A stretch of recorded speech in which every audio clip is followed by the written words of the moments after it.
El defensor de l'espectador. Marcas de coches.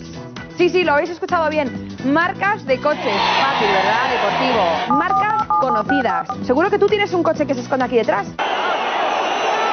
Hola, buenas noches. ¿Con quién hablo? Con Ayara. ¿Cuál es la marca de coche que tienes en mente? Un Ford. No tenemos Ford. Hola, bienvenida, mucha suerte. ¿Cuál es tu marca de coche? De Audi. Audi. Oh, Audi no está. Vamos en la hostia, ¿Cuál es tu marca de coche? El Chrysler. Chrysler. Sí. Que no tenemos Chrysler.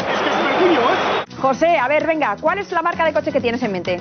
Hyundai. Hyundai. ¡Ay! Volkswagen. Volkswagen, no la tenemos.